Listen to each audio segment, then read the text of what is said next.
எல்லாருக்கும் தெரியும், இன்றைக்கு புனித வெள்ளி. புனித வெள்ளினா இயேசு கிறிஸ்து உங்களுக்காக எனக்காக சிலுவையிலே அறையுண்டு மரித்த நாள். மரித்த நாளை யாருடைய வாழ்க்கையிலும் எல்லாருடைய வாழ்க்கையிலும் மரித்த நாளை துக்க நாள் என்றுதான் சொல்றோம்.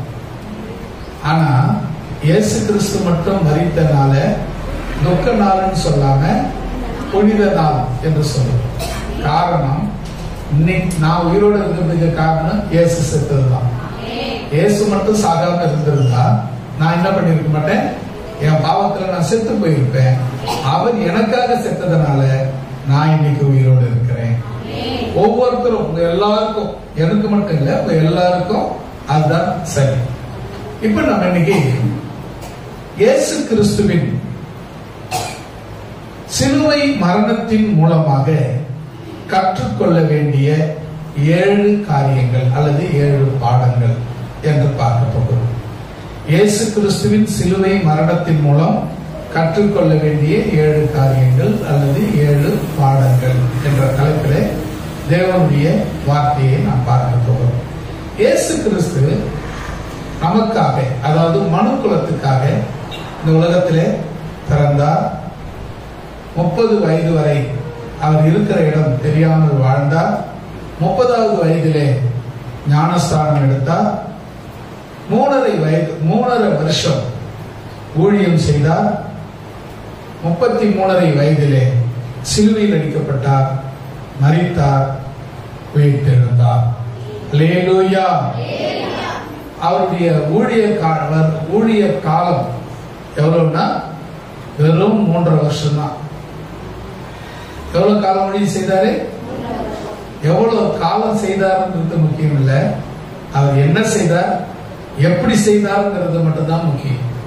நாம இன்னைக்கு நிறைய பேர் ஊழியம் செய்யறாங்க, வருவாங்க, ஆரம்பிப்பாங்க, இருப்பாங்க, அதுக்கப்புறம் பார்த்தா அவங்க இருக்கிற இடம் தெரியாம மறைந்து போவாங்க. அநேகருடைய ஊழியங்களும் மறைந்து போகிறது. யாரு விளைச்சது முளைச்சி பலன் கொடுக்கிறதோ அதுதான் சிறப்பான ஊழியம். அந்த ஊழியத்துல நாம் பங்குள்ளவர்களாக இருக்க தேவன் நமக்கு உதவி செய்வாராக. ஆமென். அல்லேலூயா. நாம இன்னைக்கு பார்க்க போற செய்தியின் தலைப்பு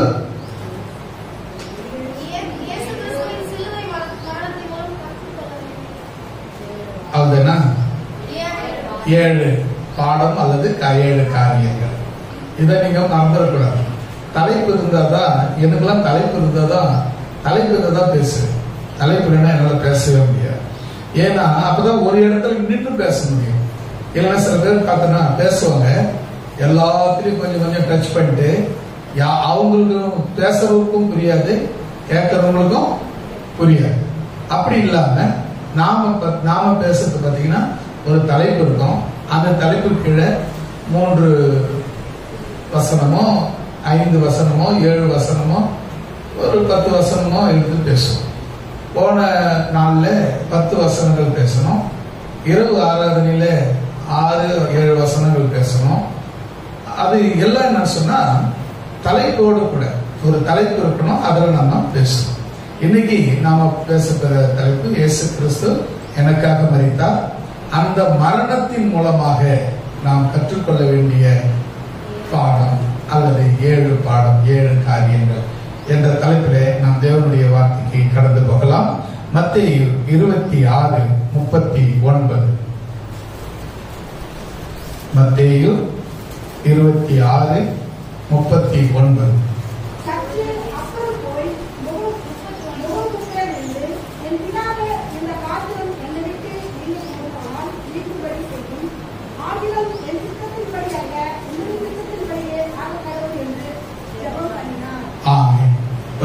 சொல்லலாமா? இந்த சம்பவம் கெத்செமனே தோட்டத்துல இயேசு ஜெபம் பண்ணும் பொழுது சீஷர்கள் எல்லாரும் கூட போனாங்க. 11 பேர் போனாங்க. 12வது யூதாஸ் காரியோத் அவர் காட்டி கொடுக்க போயிட்டாரு. மீதி இயேசு கூட இருந்தவங்க எத்தனை பேரு? 11 பேரு. 11 பேர்ல 3 பேரை மட்டும் அழைச்சிட்டு மிச்சம் பேரை அங்கே விட்டுட்டு கொஞ்சம் தூரம் போனாரு. அவங்களையும் ஒரு இடத்துல விட்டுட்டு கல்லெறியும் தூரம் போய் அவரு ஜபம் பண்ணினார். ஜபம் பண்ணும்போது என்ன நடந்ததுன்னு சொன்னா, ரத்தம் எல்லாம் வேர்வையா வெளியே வந்தது. ஒரு மனுஷனுக்கு ஒரு பொதுவாகவே உயிர் ரத்தத்துலதான் உயிர் இருக்கு. ரத்தம் போயிடுச்சுன்னா உயிர் போயிடும். அப்போ இயேசு கிறிஸ்துக்கு பாருங்க, ரத்தம் பூரா வேர்வையா வெளியே போயிட்டு இருக்கு. சோர்வு வந்துருச்சு, பலவீனம் வந்துருச்சு, சோர்ந்து போயிட்டாரு. அதுக்கப்புறம் நம்ம சிலுவைக்கு போவோமா மாட்டோமாங்கிற ஒரு அச்சமும் வந்தது. அப்போ அவர் சொன்னாரு, சற்று அப்புறம் போய் முகம் குப்புற விழுந்து, என் பிதாவே, இந்த பாத்திரம் என்னை விட்டு நீங்க கூடுமானால் நீங்கும்படி செய்யும், ஆகிலும் என் சித்தத்தின்படி அல்ல உம்முடைய சித்தத்தின்படியே ஆக கடவுளே என்று சொல்லி ஜெபித்தார். இப்ப நம்ம இதுல இருந்து நம்ம கற்றுக்கொள்கிற விஷயம் என்ன தெரியுமா?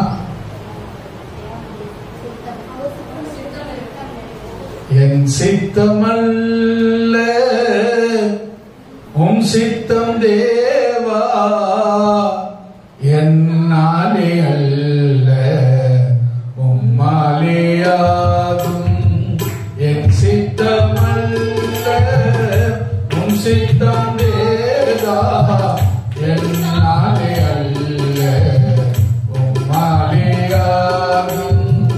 பலவீனன் நானே, பலவான் நீரே நாதா. பலவீனன் நானே, பலவான் நீரே நாதா. என்னாலே அல்ல உம்மாலேயாகும். என் சித்தமல்ல உம் சித்தம் நாதா. என்னாலே அல்ல உம்மாலேயாகும். என்னாலே அல்ல உம்மாலேயாகும்.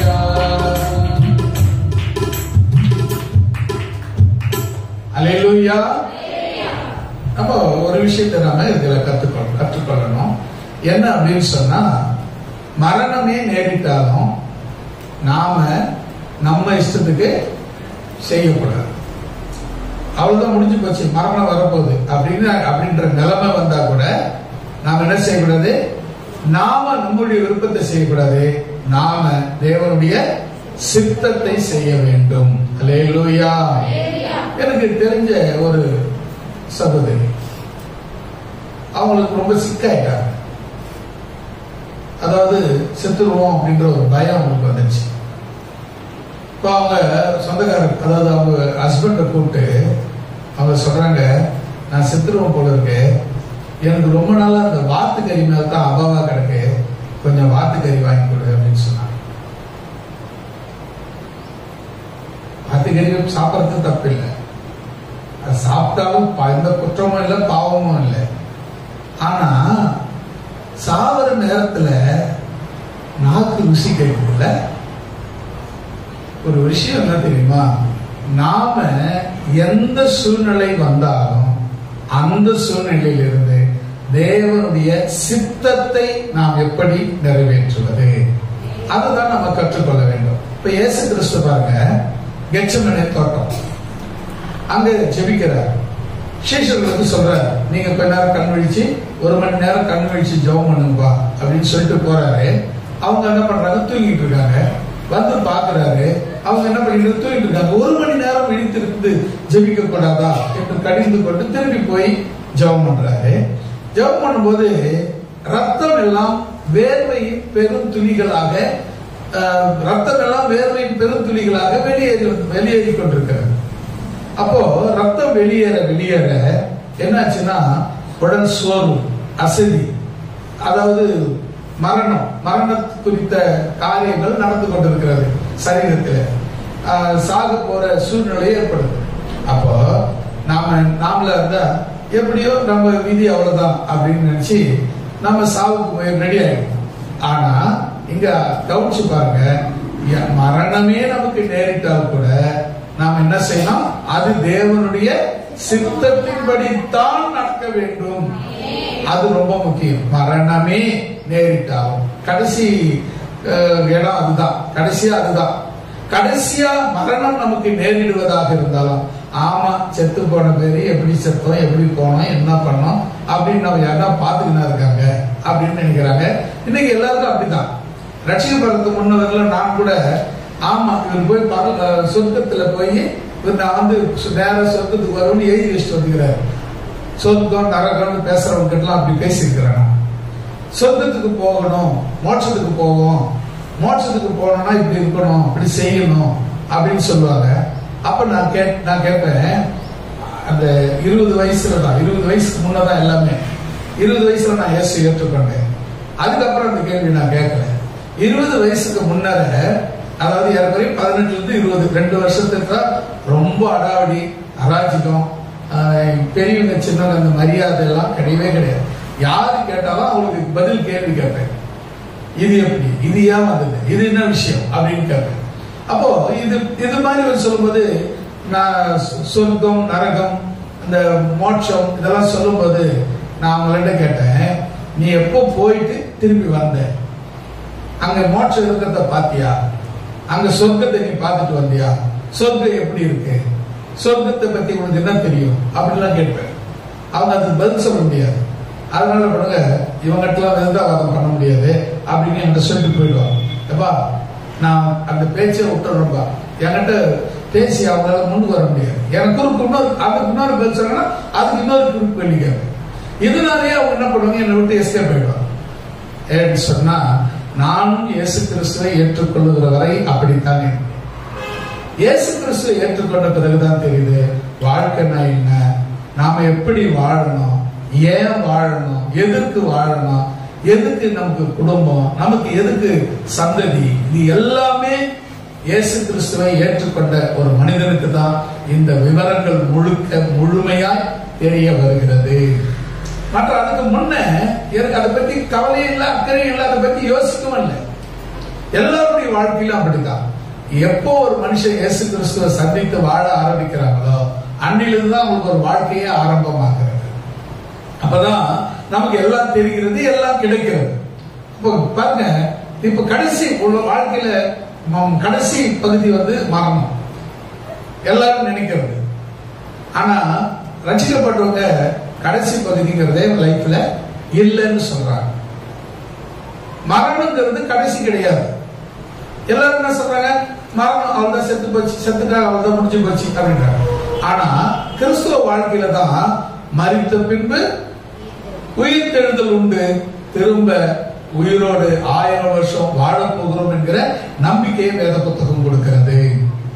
அப்படியானால் நாம் தெரிந்து கொள்ள வேண்டிய விஷயம் என்னன்னு சொன்னா, மரண பரியந்தம் நாம் கிறிஸ்துவுக்குள்ள உண்மையா இருக்க வேண்டும். மரண பரியந்தம் நம்முடைய சாட்சியை நாம் காத்துக்கொள்ள வேண்டும். மரண பரியந்தம் மரணமே நேரிட்டாலும் நீங்கள் இயேசு கிறிஸ்துவனுடைய சித்தம் அறிந்து வாழ வேண்டும், சித்தம் அறிந்து சாக வேண்டும். அல்லேலூயா. இப்ப நீங்க கவனிச்சு பாருங்களேன், அவர் தூரம் பிதாவே இயேசு கிறிஸ்து ரத்தம் எல்லாம் வேர்வையின் பெரும் துளிகளாக வெளியே வந்து கொண்டிருக்கிறது. எல்லா சோர்வு அடைந்தாச்சு, ரொம்ப ரொம்ப பலவீனப்பட்டாச்சு. அந்த நேரத்துல கூட நான் இங்கதான், எனக்கு சிலுவைதான் மரணம் என்று தேவன் நியமித்திருக்கிறேன், ஆனால் இங்க மரணம் எனக்கு நேரிடும் போல் தெரிகிறது அப்படின்னு சொல்லிட்டு அவர் சொல்றாரு, பிதாவே இந்த பாத்திரம் என்னை விட்டு நீங்க கூடுமானால் நான் இந்த இடத்துல சாக வேண்டும் என்று உங்களுடைய திட்டம் சித்தம் இருக்குமானால் இங்கே நான் சாகிறேன், இல்லை என்றால் உன் சித்தத்தின்படி செய்யும் ஆண்டவரே. அல்லேலூயா. நம்முடைய சித்தம், நம்முடைய வாழ்க்கையில இயேசு கிறிஸ்து எப்படி மரண பரியந்தம் தேவனுடைய சித்தத்தை நிறைவேற்றினாரோ, நாமும் நம்முடைய மரண பரியந்தம், நாம் இந்த உலகத்தை விட்டு கடந்து போகிற வரையிலும் இயேசு கிறிஸ்துடைய சித்தம் அறிந்து, பிதாவின் சித்தம் அறிந்து, தேவனுடைய சித்தம் அறிந்து வாழ வேண்டும். வாழ சொல்லி உங்களை கேட்டுக்கொள்கிறேன். அல்லேலூயா. செத்து போன பிறகு யாருங்க பார்த்தாங்க? நானும் அப்படிதான் கேட்டுட்டு இருந்தேன். செத்த பிறகுதான் எனக்கு வாழ்க்கையே ஆரம்பமாகிறது. இந்த உலகத்துல வாழ்ந்த எத்தனை நாள் வாழ்வேன், எத்தனை வருஷம் வாழ்வேன், 60ஓ 70ஓ அதிகபட்ச பலத்தின் மிகுதியா 80 வாழலாம். அதுக்கு மேல இருக்கிற வாழ்க்கை கஷ்டமான வாழ்க்கை தான். 80க்கு மேற்பட்ட வாழ்க்கைங்கிறது கஷ்டமான வாழ்க்கை தான். ஏன்னா உட்கார்ந்த இடத்துலயே இருக்கணும், எல்லாத்துக்கும் எல்லா தண்ணிக்குனாலும் சரி எல்லாத்துக்கும் மற்றவங்களை எதிர்பார்த்து வாழணும். அதனால அதுக்கப்புறம் வாழ்றது கஷ்டம் தான். ஆனா மரணத்துக்கு பின்பு இன்னொரு வாழ்க்கை இருக்கிறது. அதுதான் இயேசுவோட. அடுத்தது ஆண்டவர் என்னை பரலோகத்துக்கு அழைத்து செல்வார், பரலோகத்திலே வாழ்வேன், பரலோகத்திலிருந்து திரும்ப பூமிக்கு வருவேன், 1000 வருஷம் இந்த பூமியிலே அரசாட்சி செய்வேன் என்று வேதம் திட்டமாக தெளிவாக சொல்லுகிறது. நாம எல்லாம் செத்துட்ட உடனே எல்லாம் முடிஞ்சு போச்சு அவ்வளவுதான் இல்லங்க. அங்கதான் நீங்க தப்பு பண்றீங்க. எல்லாம் முடியல, அங்கதான் உங்க வாழ்க்கை ஆரம்பம். அல்லேலூயா. மரணத்துக்கு பின்பு இன்னொரு வாழ்க்கை இருக்கு. இது அதிகபட்சம் 80 வருஷம். மரணத்துக்கு பின்பு வர வாழ்க்கை 1000 வருஷம். அல்லேலூயா. மரணத்துக்கு முந்தைய வாழ்க்கை 80 வருஷம் அதிகபட்சம். மரணத்துக்கு பிந்திய வாழ்க்கை அன்லிமிட்டடான வாழ்க்கை, குறைஞ்சபட்சம் 1000 வருஷம். அல்லேலூயா. குறைஞ்சபட்சம் 1000 வருஷம், அதிகபட்சம் நமக்கு தெரியாது. ஏன்னா அவங்க உயிர்த்து கிறிஸ்துவோட கூட வாழ்ந்து கொண்டிருப்பார்கள். அவங்க அதுக்கப்புறம் என்ன கிடையாது, மரணமே கிடையாது. வசனம் அப்படிதான் சொல்லுது, அவர்களுக்கு மரணமே கிடையாது. கிறிஸ்து உயிர்த்து கிறிஸ்துவனுடனே கூட இருப்பாங்க, அவங்களுக்கு மரணம் என்பது இல்லை. அப்படியானால் அருமையான தேவனுடைய பிள்ளைகளே, நீங்கள் இயேசு கிறிஸ்துவின் மரணத்தின் மூலமாக கற்றுக்கொள்ள வேண்டிய மிக முக்கியமான ஒரு பாடம் என்னன்னு சொன்னா, மரணமே நேரிட்டாலும் நாம் தேவ சித்தத்தின்படி என்னுடைய மரணம் நேரிட வேண்டும் என்று நாம் தேவனுக்கு நேராக ஒப்புக் கொடுக்க வேண்டும். அல்லேலூயா. உதாரணத்துக்கு நம்ம ஒரு இடத்துக்கு போறோம், எதாச்சுமா தற்செயலா ஒரு ஆக்சிடென்ட் நடக்குது. அது யாருக்கும் தெரியாது. ஆக்சிடென்ட் வந்து யாருக்கும் தெரியாது. இப்பதான் நம்ம ஆக்சிடென்ட் வண்டி மோத போது நான் சாவ போறேன் அப்படின்னு யாருமே இப்ப எதிர்பார்க்கிறது கிடையாது. ஏதாச்சுமா நடக்கிறதுதான். அந்த நேரத்துல கூட நீங்க என்ன செய்யணும் தெரியுமா? ஆண்டவரே, உங்க சித்தமானால் இங்க சாகிறதுக்கு நான் என்னை ஒப்புக் கொடுக்கிறேன். சித்தம் இல்லை என்றால் ஆண்டவரே சித்தத்தின்படி என்னை வழி நடத்தும் என்று சொல்லி நாம் ஜெபிக்கிறவர்களாக இருக்க வேண்டும். அல்லேலூயா. நாம பெரும்பான்மையான பேர் என்ன தெரியுமா? மரணத்துக்கு முன்பு இருக்கிற வாழ்க்கையை பற்றி மட்டுமே கஷ்டப்படுறோம்.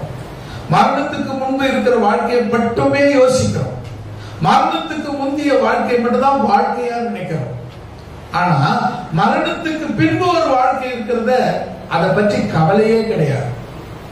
ஏன்னு சொன்னா இதுல ஏன்னா அவங்க இதுல கஷ்டப்படணும், உழைக்கணும், பிழைக்கணும், சாப்பிடணும், அப்படி பண்ணணும், இப்படி பண்ணணும், சொத்து சேர்க்கணும், இடம் வாங்கணும், அதை பண்ணணும், இதை பண்ணணும், அதுல இவ்வளவு போராட்டம் இருக்குது, அதுக்காக இவ்வளவு பிரயாசப்படுறோம். ஆனா இவனுக்கு எந்த வேலையுமே கிடையாது. அங்கே பிதாவின் வீட்டில் அநேக வாசஸ்தலங்கள் இருக்கிறது. அப்படி இல்லைன்னா உங்களுக்கு சொல்லி இருப்பேன். அங்கே உங்களுக்கு ஒரு இடத்தை ஆயத்தம் பண்ணின பின்பு நான் இருக்கிற இடத்துல நீங்கள் இருக்கபடி உங்களை வந்து இடத்தை சேர்த்துக் கொள்வேன் என்று சொல்லி மரணத்துக்கு பிந்திய வாழ்க்கையை குறித்து இந்த வேதம் தெளிவாய் சொல்லுகிறது. ஆனால் அதை பற்றி நமக்கு கவலை. இரண்டாவது, உயிர் தெழுந்து நாம கிறிஸ்துவுடன் கூட 1000 வருஷம் அரசாட்சி செய்ய போகிறோம். ஒரு ராஜ்யத்தை ஆளுவது என்பது நம்முடைய தகுதிக்கு, எண்ணத்துக்கு, சிந்தனைக்கு அப்பாற்பட்ட ஒரு விஷயம். இந்த பூமியில சொந்த குடும்பத்தையே நம்மளால நடத்த முடியல. நம்ம கொஞ்ச நாள்ல நம்மளை மற்றவங்க மேற்கொள்றாங்க, மிரட்டுறாங்க, நான் சொல்ற மாதிரி நீ செய்கின்றாங்க. நம்ம ஒன்று சொந்த குடும்பத்திலேயே நம்முடைய கொஞ்ச நாள் தான் நம்முடைய ஆட்சி ஆளுகை. ஆனா மரணத்துக்கு பிந்திய வாழ்க்கையில 1000 வருஷம் ஆட்சியில உன்னுடைய அதிகாரம், ஆளுகை எல்லாம் இருக்கும். அதை யாராலையும் கண்ட்ரோல் படுத்த முடியாது. அல்லேலூயா. மரணத்துக்கு முன்னைய வாழ்க்கையை போராடுறீங்க, கஷ்டப்படுறீங்க. ஆனா மரணத்துக்கு பிந்திய வாழ்க்கை, ஒரு நல்ல வாழ்க்கை இருக்கிறது. அதுக்காக தேவ சித்தத்தை இப்பொழுது முதற்கொண்டு படிப்பித்துக் கொள்ளுங்கள், கற்றுக்கொள்ளுங்கள். கர்த்தர் உங்களை ஆசீர்வதிப்பாராக. அல்லேலூயா. என்ன சொல்லப்பட்டிருக்கிறது? தேவனுடைய சித்தத்தின்படி ஆக கடவுளே. மரணமே நேரிட்டாலும் சரி, அதை ஞாபகத்தை வச்சுக்கோங்க. நம்முடைய லைஃப், இந்த வாழ்க்கையில, இப்ப இருக்கிற இந்த வாழ்க்கையில லாஸ்ட் மரணம், கடைசி மரணம். அந்த மரணமே சம்பவிக்குமானாலும் நாம் என்ன செய்யணும்? தேவனுடைய சித்தத்துக்கு நேராக ஒப்பு கொடுத்து வாழும்படி உங்களை அன்போடு கூட கேட்டுக் கொள்ளுகிறேன். அல்லேலூயா. இரண்டாவதாக பிலிப்பியர் 2ஆம் அதிகாரம் 8வது வசனம். பிலிப்பியர் 2ஆம் அதிகாரம் 8வது வசனம்.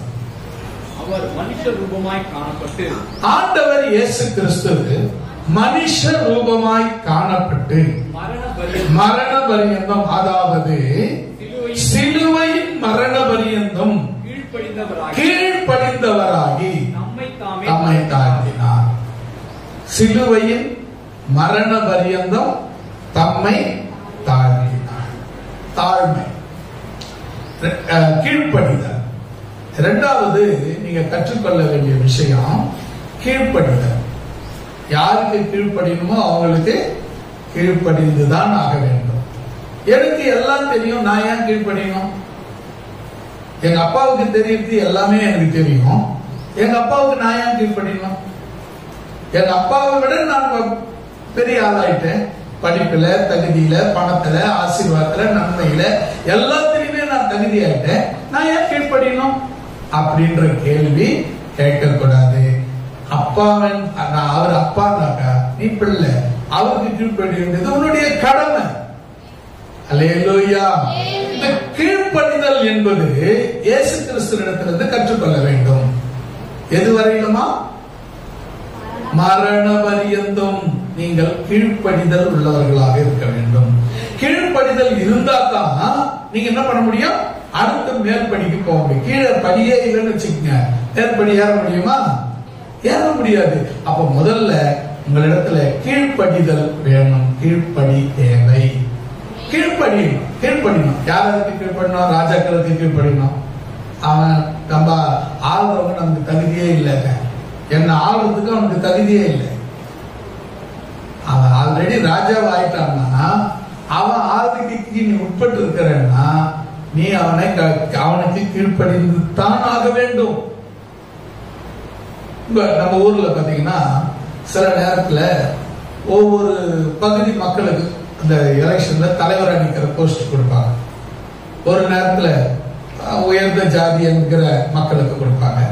இன்னொரு 5 ஆண்டுல இன்னொரு தாழ்ந்த ஜாதி என்று மக்கள் நினைக்கிற அந்த மக்களுக்கு இடம் கொடுப்பாங்க. அப்ப இவரை ஜெயிச்சுட்டு வந்தவரு என்னை விட எதுலையுமே தகுதி இல்லை, மட்டம், கீழானவன் அப்படின்னு சொல்லி அவர் தலைவர் என்ற பொறுப்பில் இருக்கிறதினால் நான் எவ்வளவு உயர்ந்தவனாக இருந்தாலும் அவர் தலைவராக இருக்கிறார் என்று அவருக்கு கீழ்ப்படுகிற அந்த கீழ்ப்படிதல் நமக்கு இருக்க வேண்டும். அல்லேலூயா. அவன் என் வீட்டுல மாறு மேய்ச்சிக்காங்க. ஆமா, இன்னைக்கு உனக்கு தலைவனாகிற தகுதியை தேவன் அவனுக்கு கொடுத்திருக்கிறார். அதைத்தான் நீ பார்க்க வேண்டுமே தவிர அதுக்கு முன்ன உன் வீட்டுல ஆடு மேய்ச்சா, மாடு மேய்ச்சா, பாத்திரம் கழுவினா, இதை பண்ணா அதை பண்ணாங்கிறது கேள்வி அல்ல. கீழ்ப்படிய வேண்டியது உன்னுடைய கடமை. அல்லேலூயா. யாருக்கு கீழ்ப்படியணுமோ அவங்களுக்கு கீழ்ப்படியணும். பாத்தீங்கன்னா கணவன் மனைவி அவங்கள பாத்தீங்கன்னா வசனம் சொல்லுது, ரொம்ப அருமையா சொல்லுது. புருஷர்களே, உங்கள் மனைவி பலவீனமான பாண்டம் ஆகினால் அவங்க உங்க ஜபத்துக்கு தடை வராதபடி அவங்கள அன்பு கூறுங்க அப்படின்னு சொல்லு. கணவன்களே, உங்க மனைவி உங்களுக்கு ஜபத்துக்கு தடை வரக்கூடாது என்பதனால் அவங்களுக்கு கீழ்ப்படிங்கன்னு எழுதல, அவங்களுக்கு அன்பு கூறுங்கள் என்று எழுதியிருக்கிறது. அதே மனைவிகளுக்கு எழுதப்பட்டிருக்கிறது, மனைவிகளே உங்கள் புருஷனான உங்களுக்கு தலையாய் இருக்கிறபடியா அவனுக்கு எல்லா விஷயத்திலும் நீங்கள் கீழ்ப்படிந்திருங்கள். நானும் அவரும் ஒன்னாதான் படிச்சோம், ஒன்னாதான் வளர்ந்தோம், ஒரே ஒரு சொந்தக்காரு. அதனால கேள்வி கேட்க கூடாது. கணவன் மனைவி என்கிற பொறுப்பு வந்துட்ட உடனே கீழ்ப்படிய வேண்டியவங்களுக்கு நாம கீழ்ப்படிந்துதான் ஆக வேண்டும். அல்லேலூயா. சில நேரங்கள் சில சந்தர்ப்பங்கள் நமக்கு அடிமையா இருந்தவங்க நமக்கு தலைமையா வருவாங்க. நமக்கு அடிமையா இருந்தவங்க தலைமையா வரும்போது அவன் எனக்கு அடிமையா இருந்தவன் அவன் தலைமையை நான் ஏற்றுக்கொள்ள மாட்டேன்னு சொல்லாதபடிக்கு நீங்க என்ன செய்யணும்னா அவங்க தலைமைக்கு நீங்கள் கீழ்ப்படிய வேண்டும். வேதம் அதைத்தான் சொல்லுகிறது. இயேசு கிறிஸ்துவின் வாழ்க்கையில் நீங்கள் கற்றுக்கொள்ள வேண்டும். அவர் மனுஷ ரூபமாய் காணப்பட்டார். அவர் யார் தெரியுமா? தேவகுமாரன். தேவனுடைய பரலோகத்திலே வாழ்ந்தவர், தேவன் பிதாவின் வலது பார்சத்தில் இருக்கிறவர். அவர் மனுஷ ரூபமாய் மனுஷ வடிவில் காணப்பட்டு மரண வரையிலும், அதாவது சிலுவையில சாகிற வரையிலும் தன் கீழ்ப்படிந்து உள்ளவராயிருந்தார். அல்லேலூயா. என்ன விஷயம் பாருங்க, ஆளுகை அதிகாரம் எல்லாருக்கும் இருக்கு. அவர் சொன்னா போதும். 12 லேகியோனுக்கு மேல அதிகாரம், 12 லேகியோனுக்கு மேல தேவதூதர்களை கீழே இறக்க அவருக்கு சக்தி இருக்கிறது. அவ்வளவு அதிகாரம் அவருக்கு இருக்கிறது. குஷ்டரோகத்தை சுகமாக்குகிற அதிகாரம் அவருக்கு இருக்கிறது. மரித்தவனை உயிரோடு எழுப்புகிற அதிகாரம் அவருக்கு இருக்கிறது. எல்லா வியாதியை குணமாக்குற அதிகாரம் அவருக்கு இருக்கிறது. இப்படிப்பட்ட சகல அதிகாரமுடையவராய் இருந்தும் அவர் தன்னை தாழ்த்த வேண்டியவர்களுக்கு தன்னை தாழ்த்துகிறவராக காணப்பட்டார். அருமையான தேவனுடைய பிள்ளைகளே, நாம் ஒரு இடத்துல வேலை செய்வோம். சூப்பர்வைசர், நம்ம வர சூப்பர்வைசர் நம்ம கிட்ட இருந்து கத்துக்கணும்னா அதை விட சொல்ற பாருங்களேன், நிறைய விஷயங்களை நான் உருவாக்கின பாஸ்டர்ஸ், நான் உருவாக்கின என்னால் உருவாக்கப்பட்ட விசுவாசி அவங்க இப்ப பாஸ்டரா இருக்கிறாங்க. நானும் அவங்களும் ஒரு இடத்துக்கு போறோம். மீட்டிங்ல என் பக்கத்துல அவர் கூப்பிட்டு உட்கார வைக்கிறாங்க. அவன் உட்காரத்துக்கு யோசிக்கிறான். எங்க ஐயா, எங்க பாஸ்டர் அப்படின்னு உட்கார்ந்து யோசிக்கிறான். இப்போ அவன் உட்காரத்துக்கு யோசிக்கிறான். என்னுடைய விசுவாசி, என் விசுவாசி, அவன் என் விசுவாசி. ஆனா அவருக்கு ஊழியக்காரர். விசுவாசி சொல்லும்போது அவன் சொல்றேன், ஊழியக்காரர் சொல்ல அவர்னு சொல்றேன். கவனிச்சிங்க. ஏன் அப்படின்னா விசுவாசிய நம்ம அவன் சொல்லிடலாம். அதே அவன் ஊழியக்காராயிட்ட பேரு என்னன்னு சொல்லக்கூடாது, அவன் சொல்லக்கூடாது. அல்லேலூயா. இந்த வார்த்தை நீங்க கவனிக்கணும். அடுத்தது பாருங்க, என் பக்கத்துல உட்கார அவரு யோசிக்கிறாரு. நான் என்ன சொன்னேன், நாம ஊழியத்துக்கு, அதாவது வேலைக்கு 6ஆம் மணிக்கு வந்தாலும் சரி, 7ஆம் மணிக்கு வந்தாலும் சரி, 11ஆம் மணிக்கு வந்தாலும் சரி, கூலி ஒண்ணுதான். அல்லேலூயா. அதனால கவலைப்படாத உட்காரு அப்படின்னு சொல்ற. எதுக்கு சொல்ல வரேன்னா, நாம என்னதான் நமக்கு பெருமை அந்தஸ்து அது ஆஹா ஓஹோன்னு இருந்தாலும் தாழ்த்த வேண்டிய கீழ்ப்படிய வேண்டிய இடத்துல நாம் கீழ்ப்படிந்தே ஆக வேண்டும். அல்லேலூயா. வசனம் மறுபடியும் பாருங்க, அவர் மனுஷ ரூபமாய் காணப்பட்டார். அப்ப அவர் மனுஷன் கிடையாது. மனுஷ ரூபமாய் காணப்பட்டார், மனுஷன் கிடையாது. அவர் தேவன். ஆனால் மனுஷ ரூபமாய் காணப்பட்டபடியால் அவர் சிலுவை மரண பரியந்தம், அதாவது சிலுவையின் மரண பரியந்தம் கீழ்ப்படிந்தவராயிருந்தார். சொல்லாமா? கீழ்ப்படிங்க. நீங்க யாராருக்கு கீழ்ப்படிய வேண்டி இருக்கிறதோ இயேசு கிறிஸ்து கத்துக்குங்க. அவங்களுக்கு எல்லாருக்கும் நீங்க கீழ்ப்படிங்க. சில நேரத்துல பாத்தீங்கன்னா நாம அவங்க யாரு என்ன கேட்கறதுக்கு, அவங்க யாரு நான் சொல்றதுக்கு, அவங்க யாரு எனக்கு ஈடா ஜோடான்னு கேட்கலாம் மனசு தோணும். ஆனா அவங்களுக்கு நான் கீழ்ப்படியணும்னு இருந்தா வேத வசனத்தின்படி கீழ்ப்படி. நமக்கு எது சொல்லுதோ அதுதான் நம்ம வேதம் நமக்கு என்ன சொல்லுகிறதோ, ஆண்டவராகிய இயேசு கிறிஸ்து நமக்கு என்ன சொல்கிறாரோ, தேவ நீதி என்ன சொல்லுகிறதோ அதன்படி நம்ம வாழறதுதான் நமக்கு சிறப்பு. அல்லேலூயா. மூன்றாவதாக அதே பிலிப்பியர் 2ஆம் அதிகாரம் 8வது வசனம். அவர் மனுஷ ரூபமாய் காணப்பட்டு மரண பரியந்தம், அதாவது சிலுவையின் மரண பரியந்தம் கீழ்ப்படிந்தவராகி தம்மை தாமே தாழ்த்தினார். மூன்றாவது, தம்மை தாமே தாழ்த்துகிறவராக இருந்தார். நான் யார் தெரியுமா? என் அறிவுக்கு நான் எங்க இருக்க வேண்டிய ஆள் தெரியுமா? என் படிப்புக்கு நான் எங்க இருக்க வேண்டிய ஆள் தெரியுமா? என் பர்சனாலிட்டிக்கு நான் எங்க இருக்க வேண்டிய ஆள் தெரியுமா? நான் என் புத்திக்கு, என் ஞானத்துக்கு நான் எங்க இருக்க வேண்டிய ஆள் தெரியுமா? நீ சொல்லிக்கலாமே தவிர தேவன் உன்னை இங்க வச்சிருக்கிறார். அல்லேலூயா. தேவன் உன்னை எங்க வச்சிருக்கிறாரோ அங்க மரண பரியந்தம் உன்னை தாழ்த்தி அடங்கி ஒடுங்கி ஆண்டவர் சமூகத்தில் இரு. அல்லேலூயா. நீங்க என்ன சொல்றேன்னு சொன்னா, என்ன நான் என் தகுதிக்கு நான் இங்க பிறக்க வேண்டிய ஆளு, அப்போ நாய்க்குட்டியா பிறந்திருக்கணுமா? என்ன சொல்ல வரீங்க நீங்க? என் தகுதிக்கு என்ன தகுதி? உன் தகுதி இயேசுவிடம் தகுதி பெரிய தகுதி. ஆண்டவராகிய இயேசுக்கு நிகரான தகுதியாவும் தகுதி. அவர் அவர் அவர் மனுஷ ரூபமாய் காணப்பட்டாரே தவிர அவர் மனுஷன் அல்ல. அவர் தேவகுமாரன், தேவன். தேவனிடத்தில் கொள்ளையாடின பொருளாய், அவர் தேவனுடைய ரூபத்தை கொள்ளையாடின பொருளாய் பெற்றவர். அப்படிப்பட்ட தேவன், தேவகுமாரன் இயேசு கிறிஸ்து மரண பரியந்தம் தம்மை தாமே தாழ்த்துகிறவராக இருந்தார். நீங்கள் தாழ்மையா இருங்க. எல்லா இடத்திலும் எல்லாவற்றிலும் தாழ்மையை தெரிவித்துக் கொள்ளுங்க. தன்னைத்தானே தாழ்த்துகிறவன் உயர்த்தப்படுவான், உயர்த்துகிறவன். நீங்க நீங்க என்ன ஒரு வசனம் இருக்கு, நான் சொல்லணுங்க. நீங்க விருந்துக்கு போனீங்கன்னா எது நல்ல இடமா தேடி போய் அதுல உட்காராதீங்க, தாழ்ந்த இடத்துல உட்காருங்க. வசனம் சொல்லுது, நான் சொல்லல.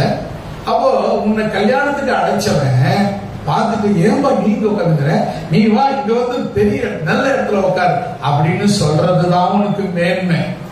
நீ போய் மேன்மையான இடத்துல உட்கார்ந்து அவன் வந்து அவருக்கு கொஞ்சம் இடம் விடு அப்படின்னு சொன்னா நீ வெட்கப்பட்டு கீழே இறங்கி உட்கார்ற பாரு, அது உனக்கு மேன்மை இல்லை என்று வேதம் சொல்லுகிறது.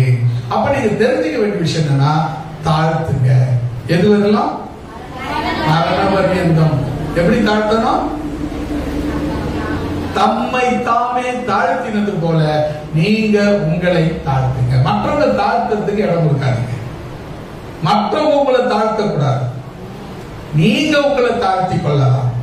நீங்கள் உங்களை தாழ்மை உள்ளவர்களாக காண்பிக்கலாம். மற்றவர்கள் உங்களை தாழ்த்துவது போல நீங்க என்ன செய்யக்கூடாது? நடந்து கொள்ளக்கூடாது.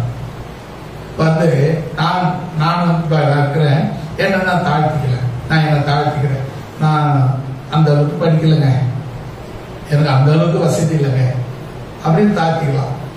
ஆனா நீங்க வந்து என்ன, நீ என்ன படிச்சுட்ட இங்க வந்து நிக்கிற அப்படின்னு சொல்லக்கூடாது. ரெண்டுத்துக்கும் வித்தியாசம் இருக்கு. நான் படிக்கல, அந்த அளவுக்கு படிக்கல. நீங்க வந்து சொல்லும்போது நீங்க அந்த அளவுக்கு படிக்கலையே, உங்களுக்கு இங்கேயா பேசுறீங்க அப்படின்னு சொன்னீங்கன்னா நீங்க என்ன தாழ்த்துறது? நானே என்ன தாழ்த்திக்கிட்டு அப்படின்னா, அந்த அளவுக்கு நீங்க கேட்கறத சொல்ற அளவுக்கு நான் படிக்கலைங்க அப்படிங்கிறது என்னை நானே தாழ்த்திக் கொள்வது. நீங்க தாழ்த்துறதுக்கும் என்னை நானே தாழ்த்திக் கொள்வதற்கும் நிறைய வித்தியாசம் இருக்கு. என்னை நானே தாழ்த்திக் கொள்வது எனக்கு அவமானம் இல்லை. என்னை மற்றவர்கள் தாழ்த்தும் போது அது எனக்கு அவமானம். அல்லேலூயா. அப்படியானா வேதத்துல பாருங்க, தேவன் இயேசு கிறிஸ்து தம்மை தாமே தாழ்த்துகிறவராக இருந்தார். நீங்களும் என்ன பண்ணுங்க, எல்லா பெரிய இடத்துல போய் பெருமையா போய் நான் என் அறிவுக்கு நான் இருக்க வேண்டிய ஆள் கிடையாது, நான் இப்படி இல்லாத இப்படிப்பட்ட இடத்துல கிடக்குறேன் அப்படின்னு சொல்றத பெருமையான பேச்சு. சில பேர் பாத்தீங்கன்னு சொன்னா எப்ப பேசினாலும் பெருமையானவையே பேசுவோம். கொஞ்சம் கூட அந்த வாயில இந்த தாழ்மையான பதிலே வராது. பெருமையான பேச்சு, பெருமையா பேசுவாங்க. சில பேர் இருக்காங்க, என்னடா வேலைக்கு போகாதுங்கிற, உனக்கு தெரியுமா, உனக்கு தெரியுமா நான் என்ன வேலை செய்யறேன்னு தெரியுமா? வீட்டுல இருக்கிற சொத்தெல்லாம் அழிச்சிட்டு இருக்கேன். உனக்கு தெரியுமா நான் என்ன வேலை செய்யறேன்? வீட்டை கடங்காரன், எங்க அப்பனை கடங்காரனா ஆக்கினுக்கிறேன். அது உனக்கு தெரியுமா? அது பெருமை. நீ வீட்டுல குடும்பத்தை அழிக்கிறதே பெரிய தப்பு. இதுல வேற பெருமை. பெருமையான பேச்சு, பெருமையான சிந்தனை, பெருமையான எண்ணம், பெருமை. அது கொஞ்சம் கூட இந்த தாழ்மையே கிடையாது. வசனம் சொல்லுது, தாழ்மை உள்ளவர்களுக்கு தேவன் பெருமை உள்ளவர்களுக்கு தேவன் எதிர்த்து நிற்கிறார். அப்ப நீங்க என்ன செய்யலாம்? மரண பரியந்தம் சாவர வரலாம் தாழ்மையை தரித்துக் கொள்ள. அதனால போய் நான் இன்று முதற்கொண்டு நல்ல உடை உடுத்த மாட்டேன், ஒரு கீஞ்சு போன உடையை உடுத்திக் கொண்டு நான் தாழ்மையா இருக்கிறேன் என்று சொல்ல போறேன்னு சொல்லாதீங்க. தாழ்மை வஸ்திரத்தில் அல்ல, தாழ்மை மனதில் இருக்க வேண்டும். அல்லேலூயா. வஸ்திரம் தாழ்மைப்படுத்தாது. என்ன சொல்லுவாங்க? பிச்சைக்கார வஸ்திரம், பிச்சைக்கார வஸ்திரம் போட்டுக்கிறாங்க. அது தாழ்மை அல்ல. தாழ்மை என்பது மற்றவர்களை ரெஸ்பெக்ட் பண்றது, மதிக்கிறது. எனக்கு தெரிஞ்ச ஒருத்தர், அதாவது பையன் அவன்கிட்ட கூப்பிட்டு கேட்கிறான், ஏய் இந்த மாதிரி விஷயத்தெல்லாம் தலையிடக்கூடாது அப்படின்னு சொல்றான். அவன் வந்து பேசுறான், இல்லைன்னா அது இப்படி நேரா போனா இதுவே, கொஞ்சம் மேல போனா அதுவே, அது கீழே வந்தா இதுவே அப்படின்னு.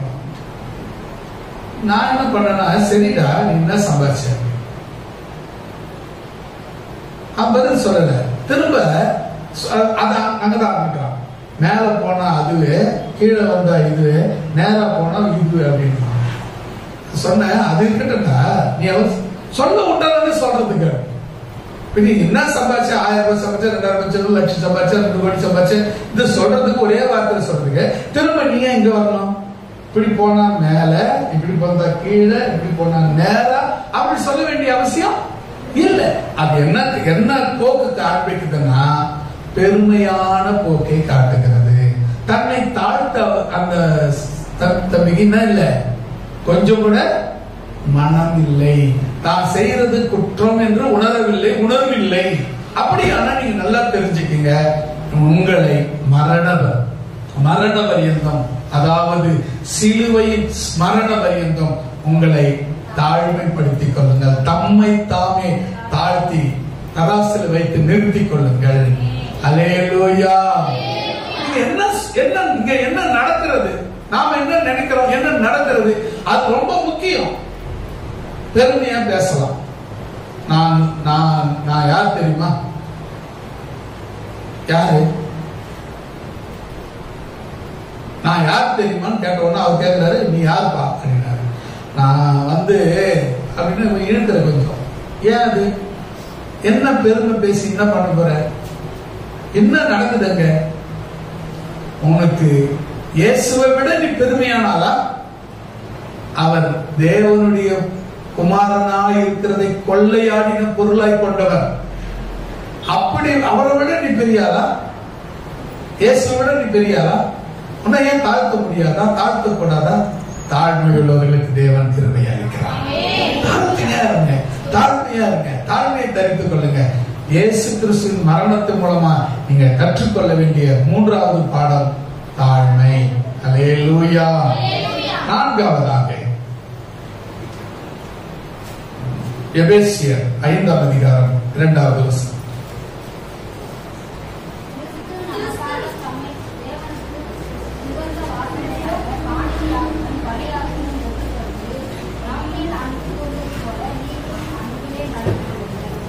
ஆமென். மறுபடியும் படிங்க.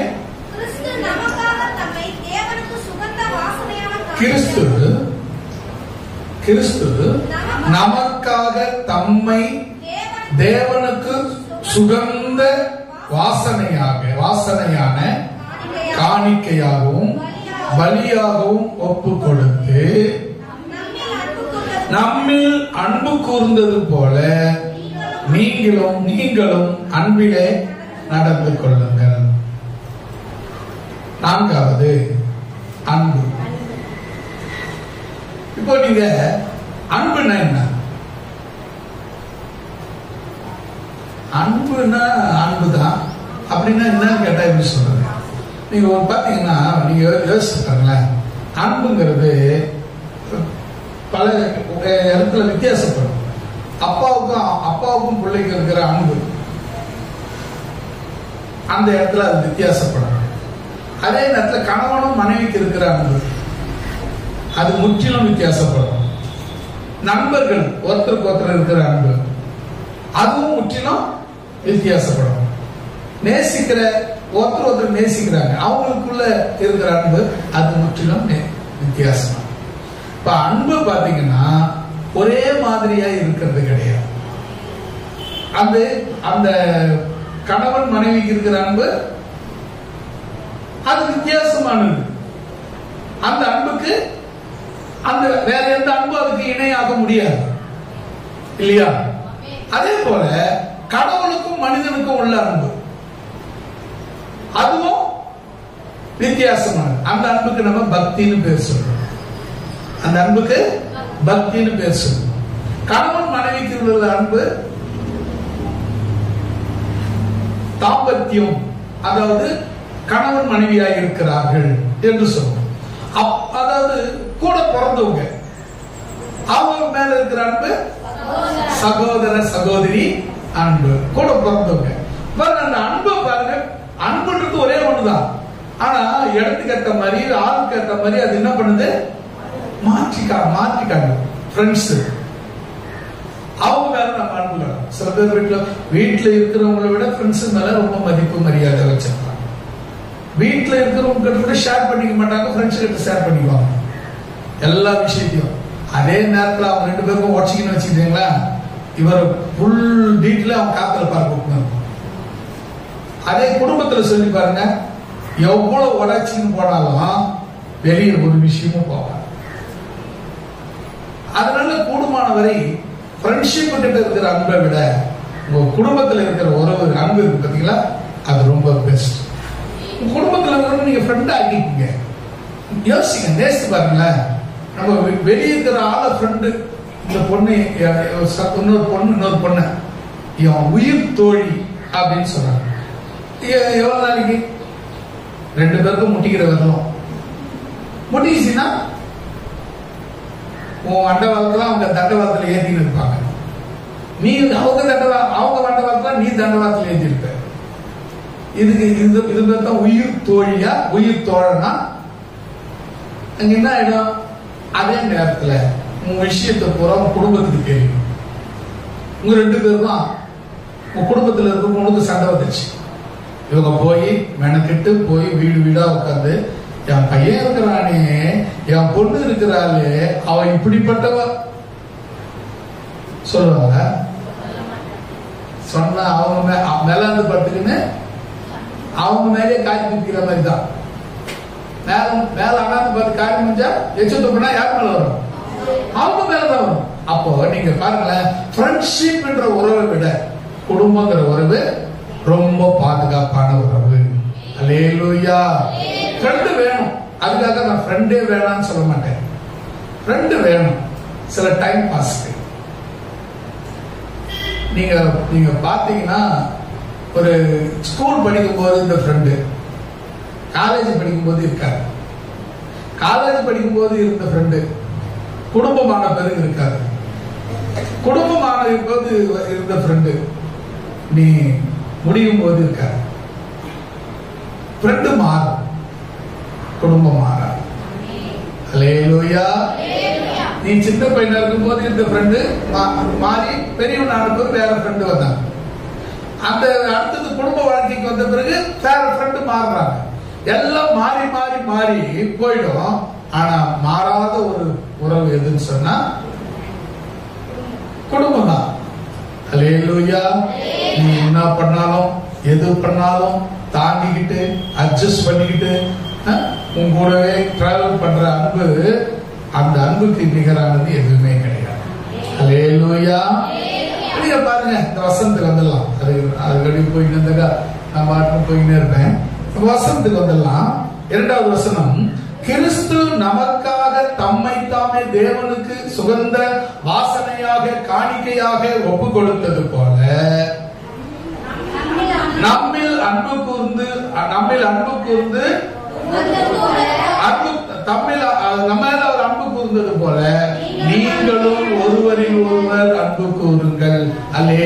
அல்லேலூயா. இயேசு கிறிஸ்து எப்படி அன்பு கூர்ந்தார், அதே போல நீங்க அன்பு கூறுங்க. அவ்வளவுதான், வேற ஒண்ணும் கிடையாது. இயேசு நம்ம இந்த ஜாதியை பார்த்தாரா? இல்லையே. நீ வசதியானவங்க அதனால உன்னை தேடி வந்தாரா? நீ ரொம்ப படிச்ச ஆளு அதனால உன்னை தேடி வந்தாரா? இவன் தகுதியான ஆளுப்பா, இவன் ஈக்குவல், எனக்கு ஈக்குவல் இவதான் அப்படின்னு வந்தாரா? இல்லைங்க. எந்த தகுதியும் இல்லாத போது என்னை தேடி வந்தார். அல்லேலூயா. அழகா இருப்பாரு. என்னை தேடி இயேசு வந்தார், எந்த வாழ்வை மாற்றி விட்டார். என்னை தேடி இயேசு வந்தார், எந்த வாழ்வை மாற்றி விட்டார். மகனானே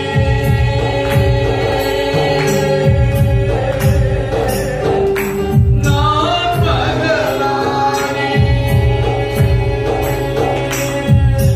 மகனானே நான், மகனானே அப்பா பிதாவே என்றழைக்கும் அருமையை எனக்கு தந்தார்.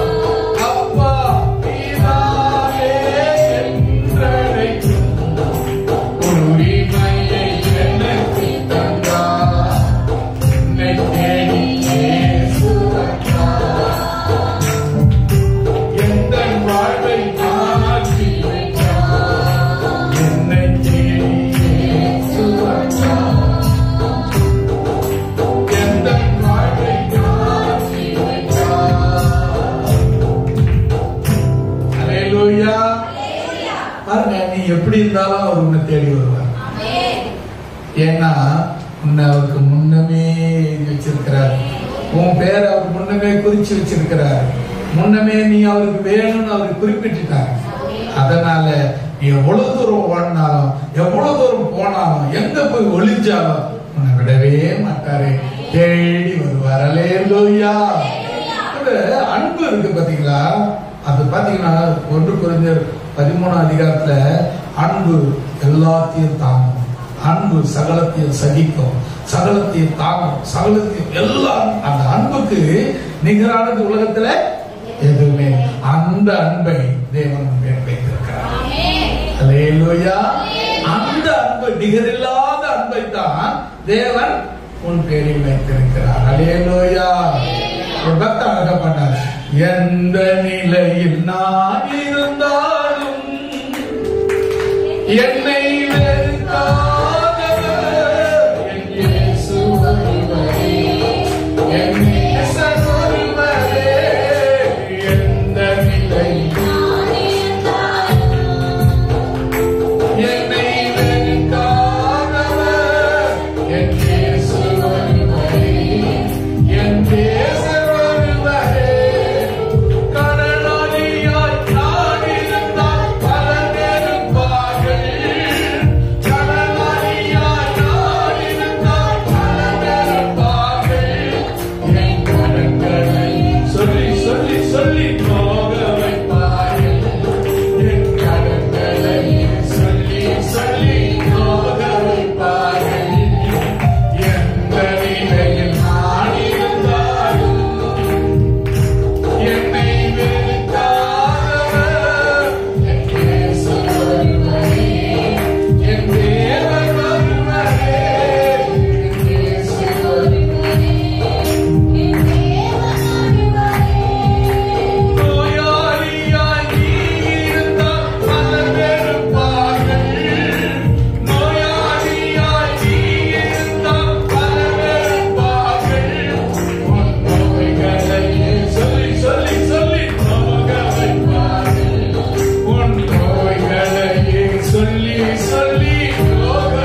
உங்க படிப்பை பார்த்து இயேசு உங்களை நேசித்தாரா? உங்க உயர்வு மரியாதை அதை பார்த்து உங்களை நேசித்தாரா? இல்லங்க. அவர் உங்களை நேசிக்கிறதுக்கு ஒரு காரணம் இருக்கு. என்ன தெரியுமா? உங்களை அவர் சொந்த பிள்ளைகளாக ஏற்றுக்கொண்டார். அல்லேலூயா. உங்களை அவர் தம் சொந்த பிள்ளைகளாக ஏற்றுக்கொண்டார். என் நாமத்தினால் எத்தனை பேர் அவர் ஏற்றுக்கொண்டார்களோ அத்தனை பேர்கள் அவருடைய பிள்ளைகளாகும்படி அவர்களுக்கு அதிகாரம் கொடுத்தார் என்று வேதம் சொல்கிறது. ஆகினாலே நீங்க அவருடைய பிள்ளைகளாக ஆக்கப்பட்டபடியா உங்க மேல அவர் அன்பு வச்சிருக்கிறாரு. நீங்களும் மற்றவங்களை பார்க்கும்போது அந்த அன்போட பாருங்க. உங்க கண்ணுல இயேசு இருக்கட்டும். மற்றவங்களை பார்க்கும்போது வந்துச்சா அப்படின்னு பார்க்காதீங்க. ஏன்னு சொன்னா அந்த பார்வையில இயேசு இல்ல, அந்த வாயில இயேசு இல்ல. ஏன்னா அவங்க எந்த நிலைமையில வராங்களோ கூப்பிட்டு ஒருவேளை தண்ணி கொடுத்து, ஒரு முதல்ல கிளாஸ்ல தண்ணி கொடுத்து என்ன விஷயம் ஏது விஷயம் மட்டும் ஒரு 1000 ரூபாய் கேட்கறாங்க. இல்லம்மா அந்த அளவுக்கு கொடுக்குற அளவுக்கு என்கிட்ட இல்ல, ஏதோ சாப்பாடு வேணும்னா சாப்பிட்டு அப்படின்னு சொல்ற அந்த அன்பு இருக்கு. அவங்களோட கேட்ட இல்ல பாவம் இருந்தா கொடுத்துருப்பாங்க, நான் சாப்பாடு போட்டு அடிச்சாங்கன்ற அந்த அன்பு இருக்கு பாத்தீங்களா? அந்த அன்புக்கு ஈடு இணை எதுவுமே. அல்லேலூயா. நம்ம பாத்தீங்கன்னா சில நேரத்துல தண்ணி கொடுக்க மாட்டோம், வெளியே நிக்க வச்சு வெளியே பேசி வெளியே அடிச்சுடுவோம். என்ன இயேசு கிட்ட இருக்கிறாரு? எந்த இயேசு கிட்ட இருக்கிறாரு? ஒரு சகோதரனையோ சகோதரியோ நீங்க பார்த்து அவங்க மேல உங்களுக்கு அந்த அன்பு வரலன்னா அப்புறம் எந்த இயேசு கிட்ட இருக்கிறாரு? அந்த அன்புள்ள இயேசு கிட்ட இல்லையே.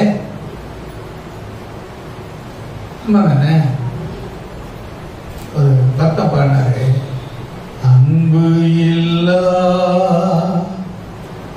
உலகிலே நம்பி வந்தேன் இயேசுவே, அலைகள் மோதும் வாழ்விலே அமைதி நீரே இயேசுவே, அன்பு இல்லா உலகிலே நம்பி வந்தேன் இயேசுவே, அலைகள் நிறைந்த வாழ்விலே அமைதி நீரே இயேசுவே, அமைதி நீரே இயேசுவே. அல்லேலூயா. உங்ககிட்ட அவங்களுக்கு கொடுக்கறதுக்கு ஒண்ணு இல்லை, அவங்களுக்கு கொடுக்கறதுக்கு உங்ககிட்ட ஒண்ணு இல்லை. அவங்களை விட என்ன கஷ்டத்துல தான் இருக்கிறோம். அவங்க சொல்றாங்க, நம்ம சொல்லல. ஆனா உன்னால சாப்பாடு கொடுக்க முடியாது, உன்னால காசு கொடுக்க முடியாது, உன்னால எந்த உதவியும் பண்ண முடியாது. அன்பு காட்டலாம். நாய்க்கு இருக்கிற அன்பு கூடுவா, நாய் மேல இருக்கிற அன்பு கூடுவா, அந்த மனுஷன் மேல, சகோதரன் சகோதரி மேல, ரட்சிக்கப்பட்ட தேவனுடைய பிள்ளைங்க மேல உங்களுக்கு வரல. நாயை தடவற, நாயை கட்டி பிடிச்சி கொஞ்சற, ஐ மீன் இங்கே நம்ம சபையில இல்ல, பொதுவா சொல்றேன். நாய் மேல இருக்கிற ஒரு அக்கறை, பற்று, பாசம், அன்பு ஏன் உனக்கு மனுஷன் மேல வரல? அன்பு, இயேசுவின் அன்பு. அந்த நம்மில் அன்பு கூர்ந்தது போல நீங்களும் அன்பிலே நடந்து ஒருவருக்கு மேல் ஒருவர் அன்பு காட்டுங்கள். அல்லேலூயா. 5வதாக எபிரேயர் 13:12. சீக்கிரமா முடிச்சிடலாம். 13:12. எபிரேயர் 13:12.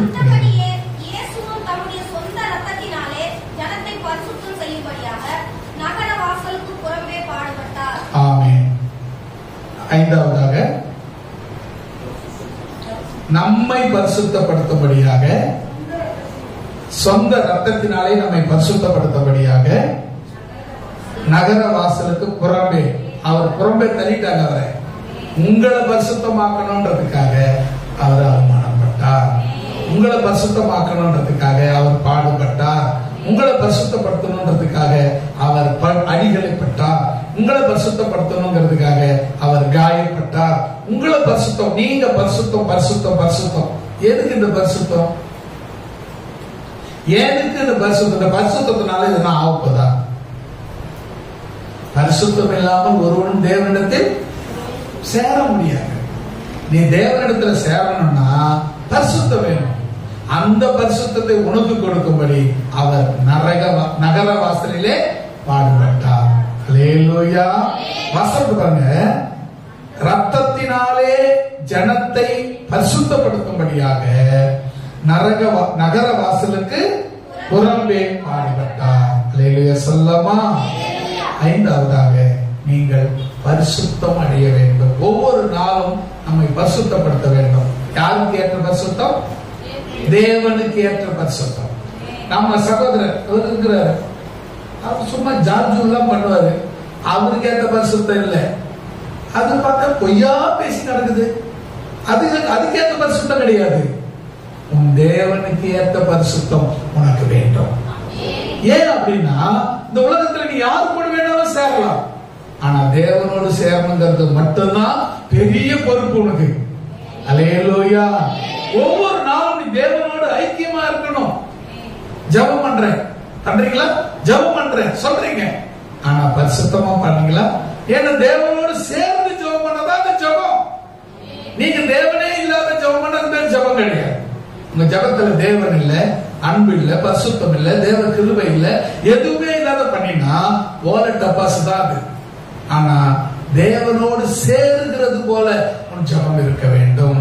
அதுக்கு பரிசுத்தம் தேவை. ஆறாவதாக, எபிரேயர் 12:1-2.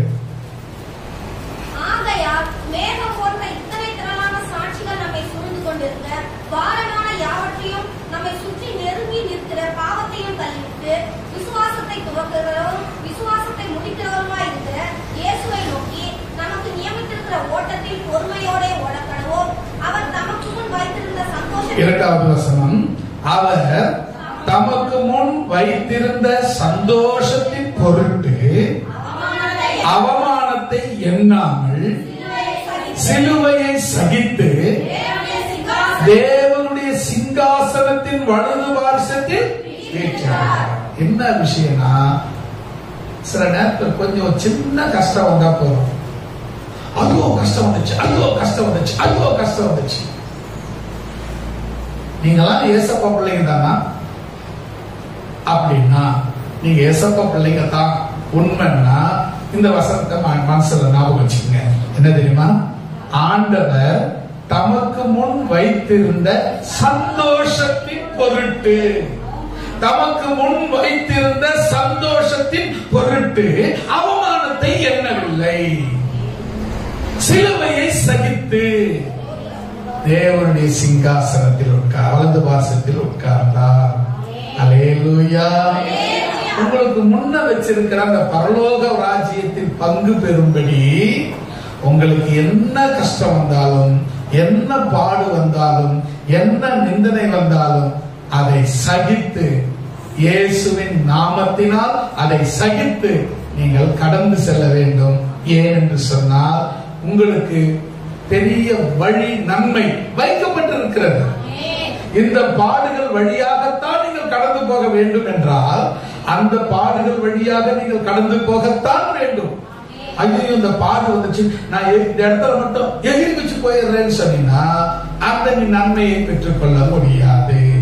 உனக்கு நியமித்திருக்கிற அந்த நன்மை உனக்கு, அதாவது வசந்த பாருங்க, தமக்கு முன்பாக வைத்திருக்கிற சந்தோஷத்தின் பொருட்டு, அந்த சந்தோஷத்தின் பொருட்டு அவமானத்தை இயேசு எண்ணவில்லை, சிலுவையை சகித்தார், தேவனுடைய சிங்காசனத்தில் வலது பார்சத்திலே போய் வீற்றிருக்கிறார். அல்லேலூயா.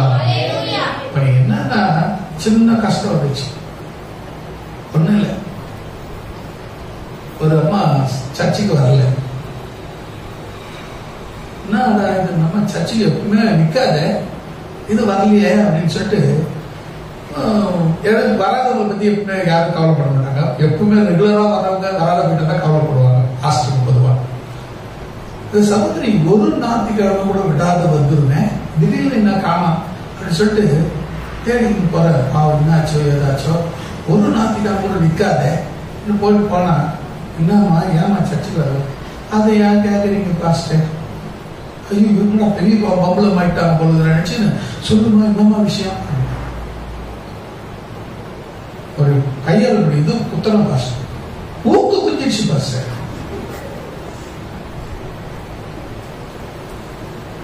ஊக்கு குத்தனதே ஒரு பாடுன்னு உனக்கு நினைச்சுன்னா, உனக்கு எதிர வச்சிருக்கிற பாடை எப்படி சகிப்ப, அந்த சிலுவை எப்படி சுமப்ப, அந்த சிலுவை எப்படி சகித்து கடந்து போவ, எப்படி நீ ஜெயம் எடுப்ப. ஜெயிக்கணும்னா பரீட்சை வந்துதான் ஆகணும். பரீட்சை வந்தாதான் நீ ஜெயிக்க முடியும். சோதிக்கப்பட்டாதான் நீ சுத்தம் பண்ணா விளங்க முடியும். சோதனையை சகிக்கிற மனுஷன் பாக்கியவான் என்று வேதம் சொல்லுகிறது. அப்படியானால் வசனத்தின்படி 5:6 உனக்கு ஏற்படுகிற பாடுகளை சகித்து, இயேசுவின் நாமத்தில் சகித்து கடந்து போக வேண்டும். கடைசியாக ஒரே ஒரு வசனத்தை வாசித்து முடிக்கலாம். 2 தெசலோனிக்கேயர் 3ஆம் அதிகாரம் 5வது வசனம். 2 தெசலோனிக்கேயர் 3:5.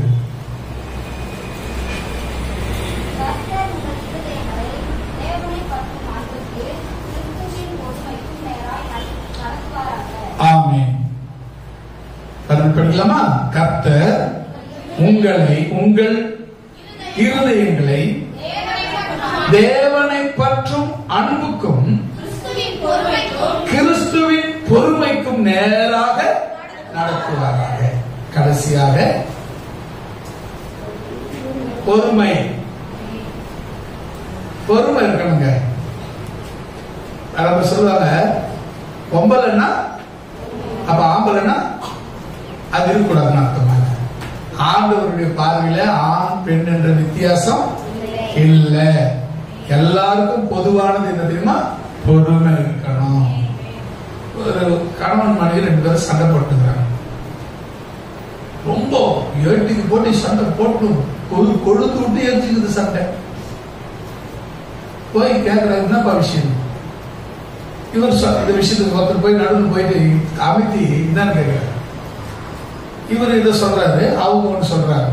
கட்சி 2 பேருமே ஒண்ணுதான் சொல்லிக்கிறாங்க. ஏன்னா அவர் பேசுறத இவருக்கு கேட்கறதுக்கு பொறுமை இல்லை, இவங்க பேசுறத அவர் கேட்கறதுக்கு பொறுமை இல்லை. பொறுமை இல்லாததுனால இங்க பொங்கிக்கிறாங்க.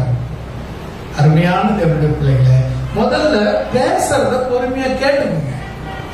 அப்புறம் சண்டை போடலாமா வேணாமான்னு அப்புறம் யோசிக்கலாம். முதல்ல என்னன்னாக்க சொல்றத கேட்கணும். நீங்க சொல்றத காதலே கேட்கணும். சில பேர் பாத்தீங்கன்னா பேசி ஒரு பேசி பதில் சொல்லிக்கிட்டே இருப்பாங்க. என்ன கேட்டாங்க, என்ன பதில், நமக்கு பதில் சொல்லணும், அதெல்லாம் யோசிக்க மாட்டாங்க. அவங்க கேட்டாங்கன்னா பதில் சொல்லணும், அவ்வளவுதான். யோசித்து பதில் சொல்றதே கிடையாது, பொறுமையா பதில் சொல்றதே கிடையாது.